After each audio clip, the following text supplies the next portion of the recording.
Hello दोस्तों, नमस्कार। आप देख रहे हैं हमारा YouTube channel agri fast track with agri वाला। दोस्तों, आपको बता दें, जो यूपी कैडेट एंट्रेंस एग्ज़ाम 2021 में हुआ था, तो इसका रिजल्ट भी आ चुका है और इसकी काउंसलिंग 3 तारीख से शुरू है, यानी कि कल से। ठीक है दोस्तों, तो इसमें बहुत से लोग हैं जिन्हें नहीं पता है कि काउंसलिंग कैसे की जाएगी, तो इधर उधर पूछते रहते हैं। तो इसके लिए दोस्तों हम एक वीडियो लेकर के आए हैं। इसमें आपको बताएंगे कि कौन कौन से डॉक्यूमेंट ज़रूरत पड़ेंगे, किस हिसाब से जो होता है काउंसलिंग करनी है, कैसे तो आपको यूनिवर्सिटी सेलेक्ट करनी है, पूरी डिटेल बताएंगे। ठीक है दोस्तों, तो देखते रहिए। दोस्तों, आगे बढ़ने से पहले प्लीज़ वीडियो को लाइक करें, चैनल सब्सक्राइब कर लें और ज़्यादा से ज़्यादा दोस्तों को शेयर करें, ताकि किसी को भी काउंसलिंग में किसी प्रकार की कोई दिक्कत ना हो। ठीक है दोस्तों, तो चलिए अपना वीडियो को शुरू करते हैं। देखेंगे इसमें ऑनलाइन काउंसलिंग की जो पद्धति है, इसको पढ़ के देखते हैं इसमें क्या क्या होगा।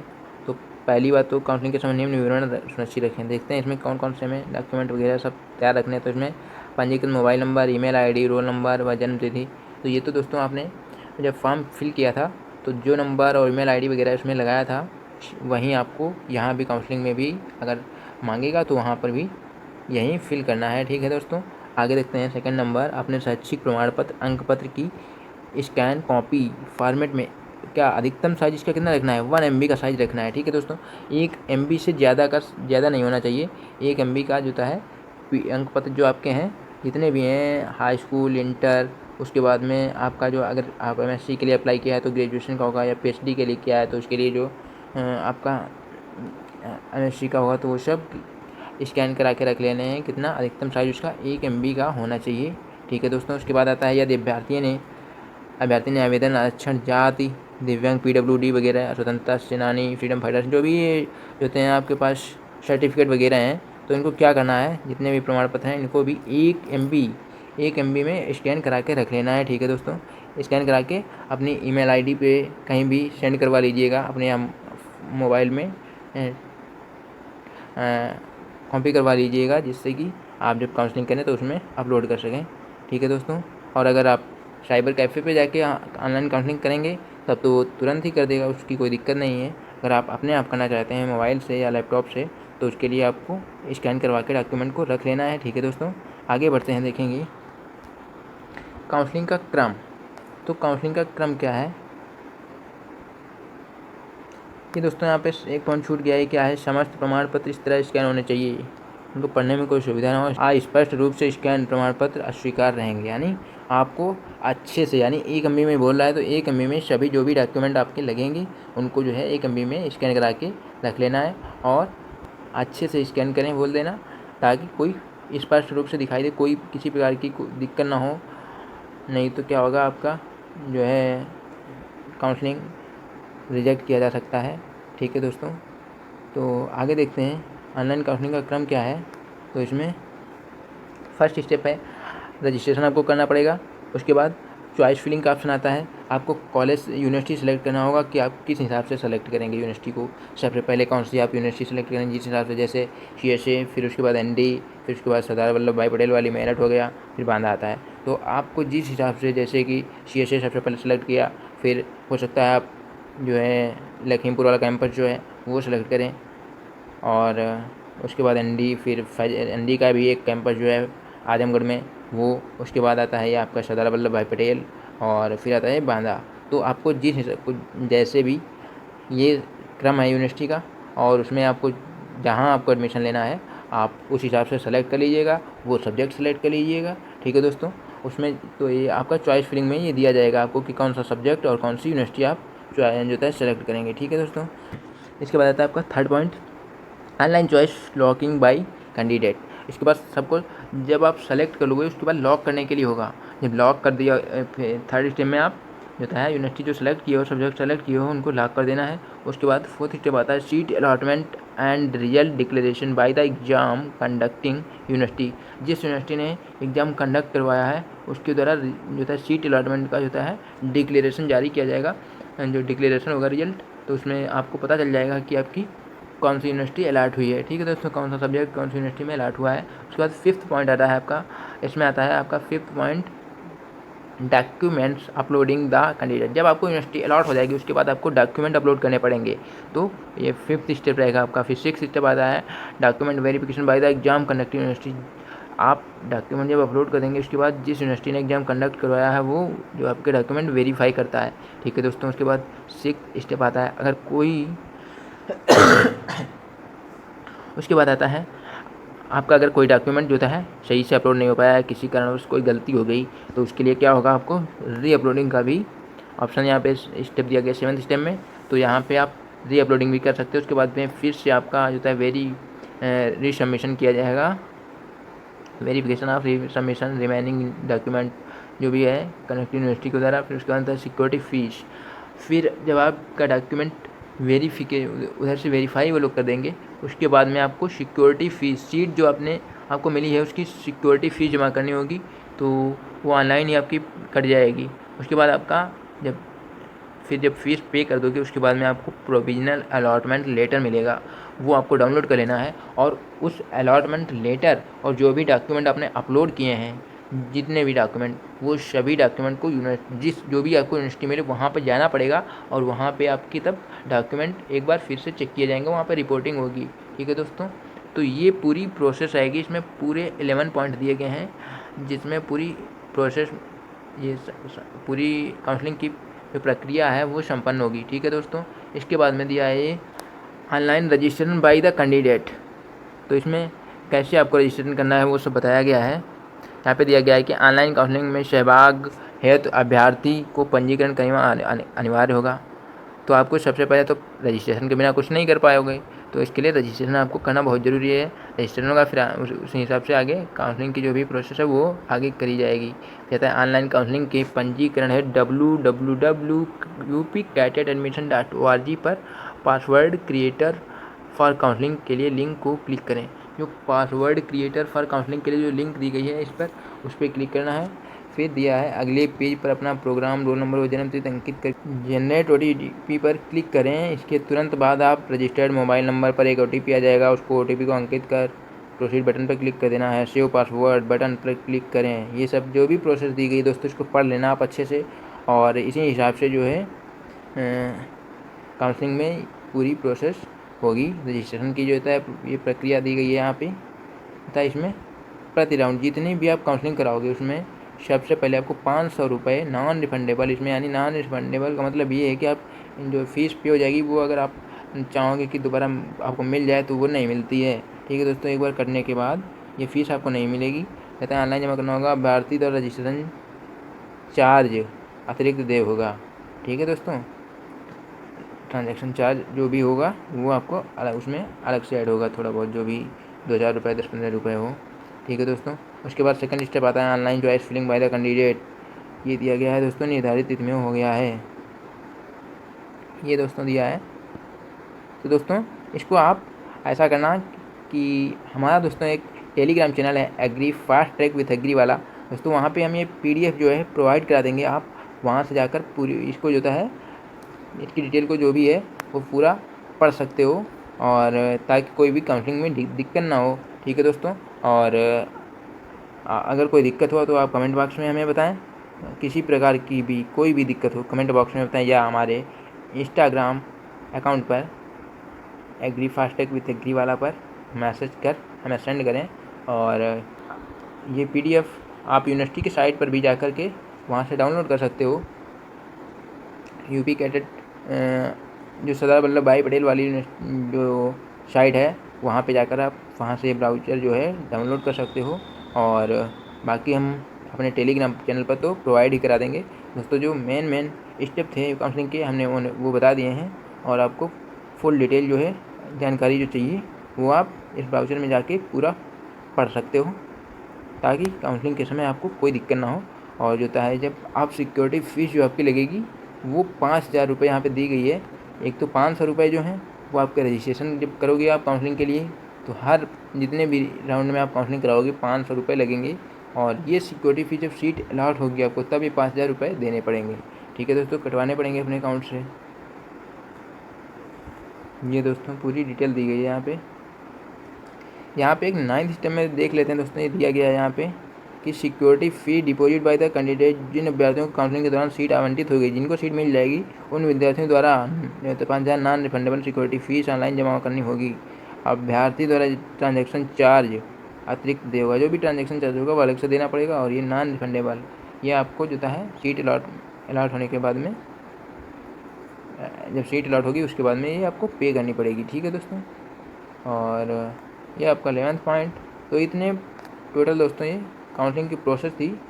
और जो आपको लास्ट में सिक्योरिटी फीस की रेसिप्ट होगी वो डाउनलोड कर लेनी है। और ये आपको यूनिवर्सिटी में दिया गया कि लेटर डिपॉजिट सिक्योरिटी फी रिसिप्ट के साथ संबंधित विश्वविद्यालय में निर्धारित पर रिपोर्ट करें। आपको तब ये ज़रूरत पड़ेगी, इसको ज़रूर प्रिंट करके रख लेना है। ठीक है दोस्तों, और फिर ये यूनिवर्सिटी दी गई है आपको, जिस हिसाब से जो यूनिवर्सिटी आपको मिलेगी आपको वहाँ जा कर के अपना वो जो डॉक्यूमेंट सबमिशन वो जो पूरा हो जाएगा। फिर वहाँ पे एक बार यूनिवर्सिटी में जो भी यूनिवर्सिटी आपको अलॉट होगी वहाँ पर जाकर आपको अपना रिपोर्टिंग कराना पड़ेगा। ठीक है दोस्तों, यहाँ पे दिया गया कि एक तो चंद्रशेखर आज़ाद यूनिवर्सिटी हो गई, उसका ये कॉलेज हो गया लखीमपुर खीरी में जो है कैंपस। उसके बाद एक कैंपस इसका जो है इटावा में है, ये होता है डेयरी टेक्नोलॉजी इंजीनियरिंग और फिशरीज वगैरह का जो भी है वो इटावा में है। तो वहाँ पर भी अगर आपको ये अलॉट हुआ है तो वहाँ जाना पड़ेगा। ठीक है दोस्तों, और ये जो है ND नरेंद्र देव का जो है इसका भी एक कैंपस है आजमगढ़ में। तो अगर आपको जो भी यहाँ पे मिले वहाँ आपको जाना पड़ेगा। और एक ये Mahatma college of agriculture engineering technology जो है अकबरपुर में है। तो आपको जो भी जो है कैंपस मिल रहा है वहाँ जाना पड़ेगा। या यूनिवर्सिटी मिली तो यूनिवर्सिटी में जाके डॉक्यूमेंट अपना सबमिशन करना पड़ेगा। फिर उसके बाद में आता है ये बांदा यूनिवर्सिटी। बांदा यूनिवर्सिटी में अगर आपको जो मिला है तो बांदा जाना पड़ेगा, सरदार वल्लभ भाई पटेल मिला है तो सरदार वल्लभ भाई पटेल को जाना पड़ेगा। ठीक है दोस्तों, तो ये रहा हमारा पूरा काउंसलिंग का प्रोसेस।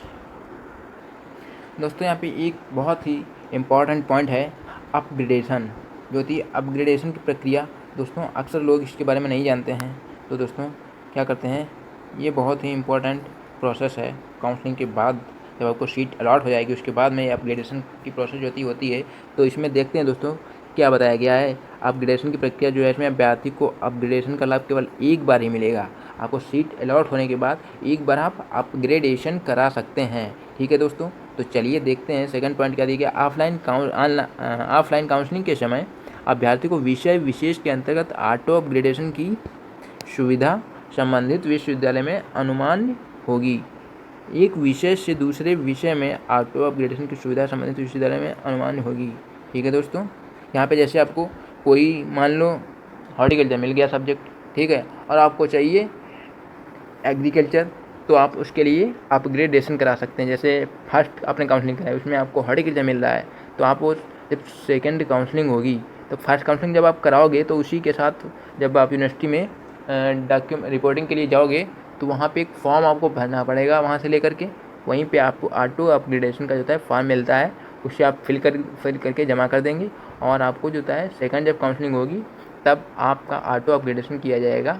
आप ऑटो अपग्रेडेशन होगा जब सेकंड काउंसलिंग होगी तब आपका ऑटो अपग्रेडेशन होगा। तो उसमें अगर आपको एग्रीकल्चर की सीट आपको मिल रही है तो आप वहाँ ले सकते हैं, अन्यथा अगर आपको एग्रीकल्चर नहीं मिल रहा है वहाँ भी। इसमें दोस्तों सबसे मुख्य बात है आप सब्जेक्ट को भी अपग्रेड करा सकते हैं और यूनिवर्सिटी को भी अपग्रेड करा सकते हैं। जैसे आपको मान लो ND मिल गया, ठीक, क्या मिला, हॉर्टिकल्चर मिला, ठीक, और आपने ऑटो अपग्रेडेशन जब फॉर्म भरा तो जब अपग्रेडेशन कराएंगे तो उसमें अगर आप सब्जेक्ट कराना चाहते हैं, अगर आपको ND में ही एग्रोनॉमी चाहिए, एग्रीकल्चर चाहिए, तो आप ND में ही ले सकते हैं।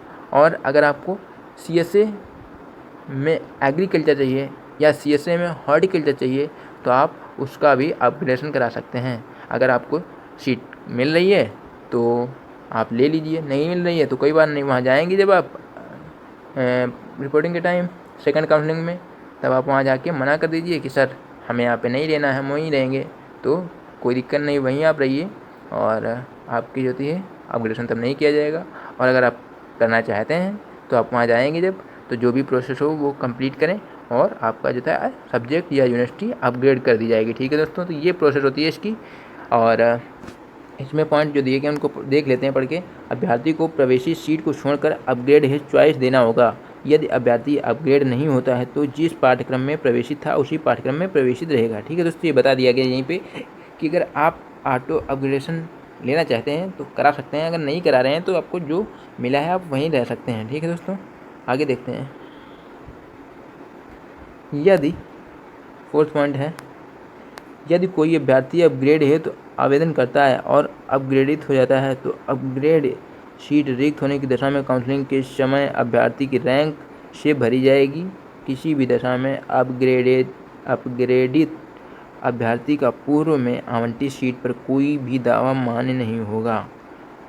आपका एक बार अपग्रेड हो जाने के बाद में जो पहले की सीट आपने लॉक हुई थी वो कुछ मान्य नहीं करी जाएगी। ठीक है दोस्तों, एक बार अपग्रेड हो जाने के बाद में आपकी वो सीट कैंसिल कर दी जाएगी। ठीक है दोस्तों, आगे देखते हैं क्या है 5th पॉइंट। अभ्यर्थी को अपग्रेडेशन के द्वारा जिस विश्वविद्यालय में प्रवेश मिला वहां पहुंचकर प्रवेश प्रक्रिया पूर्ण करनी होगी। अभ्यर्थी प्रवेश प्रक्रिया पूर्ण नहीं करता है तो इस दशा में अभ्यर्थी की अपग्रेडेड सीट पर प्रवेश निरस्त हो जाएगा। अभ्यर्थी का प्रथम राउंड व द्वितीय राउंड के द्वारा आवंटित दोनों सीट पर कोई भी दावा मान्य नहीं होगा। तो दोस्तों यहाँ पे थोड़ा सा रिस्क भी है कि अगर आपने अपग्रेडेशन के लिए फॉर्म भरा है और आपको वहाँ पहुँचकर प्रवेश प्रक्रिया पूर्ण करनी होगी, यदि आप पूर्ण नहीं करते वहाँ पहुँचकर, ठीक है दोस्तों, तो इस दशा में आपकी पहली सीट और जो पहले लॉक हुई थी और जो सेकंड राउंड में मिलनी थी वो दोनों भी आपको निरस्त कर दी जाएंगी। ठीक है दोस्तों, इसलिए ध्यान रखें, वहाँ जाना तो पड़ेगा ही। अगर आपने अपग्रेडेशन का फॉर्म भरा है तो सेकंड काउंसलिंग में जाइए, वहाँ पर फिर आपको अगर लेना है तो भी बता दीजिए, नहीं लेना है तो भी बता दीजिए। तो आपके अगर नहीं लेंगे तो वो सीट बची रहेगी और अगर आप नहीं जाते हैं तो दोनों सीट कैंसिल करी जा सकती हैं। ठीक है दोस्तों, साफ साफ दिया गया, आप इसको पढ़ सकते हैं एक बार। ठीक है, इसके बाद में दिया गया है 6 पॉइंट। यदि कोई अभ्यर्थी स्नातक, मास्टर्स एवं PhD की ऑफलाइन काउंसलिंग में अपग्रेडेशन लेता है तो अभ्यर्थी की काउंसलिंग में भाग लेना आवश्यक होगा। अभ्यर्थी के अनुमति में अपग्रेडेशन नहीं किया जाएगा। ठीक, अनुपस्थिति में अपग्रेडेशन नहीं किया जाएगा। अगर आप अनुपस्थित रहते हैं तो अपग्रेडेशन नहीं किया जाएगा। ठीक है दोस्तों, ऑफलाइन काउंसलिंग के समय अभ्यर्थी को उसी विषय के अंतर्गत पेड से फ्री सीट पर रैंक के अनुसार ऑटो अपग्रेडेशन की सुविधा अभ्यर्थी की अनुमति में अनुपस्थित में भी दी जाएगी। यहाँ पे कह रहा है ऑफलाइन काउंसलिंग के समय अभ्यर्थी को उसी विषय के अंतर्गत, अगर आपको जो विषय मिला है उसी विषय के अंतर्गत पैड से फ्री सीट अगर खाली है आपकी, फ्री सीट के लिए ऑटो अपग्रेडेशन कर रहे हो और रैंक के अनुसार ऑटो अपग्रेडेशन की सुविधा अभ्यर्थी की अनुपस्थित में भी दी जाएगी। अगर आप अनुपस्थित रहते हैं तब भी आपको ये ऑटो अपग्रेडेशन दे दिया जाएगा फ्री सीट पर। ठीक है दोस्तों, ये अच्छे यहाँ पे पॉइंट दे दिया गया है। फिर आता है 8 पॉइंट। विशेष काउंसलिंग के दौरान यदि कोई अभ्यर्थी अपग्रेडेशन का लाभ लेता है, उस अभ्यर्थी द्वारा जिस श्रेणी की सीट रिक्त होती है ऐसी रिक्त सीटों को अनारक्षित सीटों में स्थानांतरित करते हुए रैंक के आधार पर उस अभ्यर्थी से नीचे रैंक वाले से भरी जाएगी।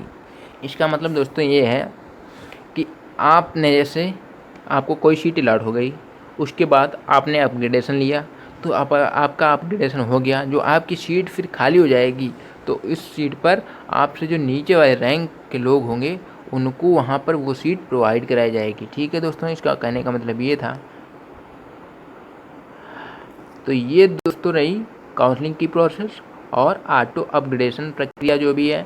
तो दोस्तों इसको आप ध्यान से पढ़ लेना है और हम आपको ये टेलीग्राम पर प्रोवाइड करा देंगे और आप वहाँ से भी डाउनलोड कर सकते हो या यूनिवर्सिटी के साइट पर भी जाकर डाउनलोड कर सकते हो। ठीक है दोस्तों, तो ये था हमारा आज का वीडियो। अगर आपको पसंद आया हो तो प्लीज़ वीडियो को लाइक करें, चैनल सब्सक्राइब करें और ज़्यादा से ज़्यादा अपने दोस्तों को शेयर करें ताकि उनको भी ये पूरी प्रोसेस मालूम हो सके। दोस्तों नेक्स्ट वीडियो जो है लेकर आएंगे उसमें हम आपको बताएंगे कि किस यूनिवर्सिटी में किस सब्जेक्ट की कितनी सीट हैं। तो ये पूरी जो भी पैड सीट, फ्री सीट जो भी अवेलेबल हैं, सब उनके बारे में पूरी डिटेल बताएंगे। ठीक है दोस्तों, मिलेंगे नेक्स्ट वीडियो में। Thank you, bye bye.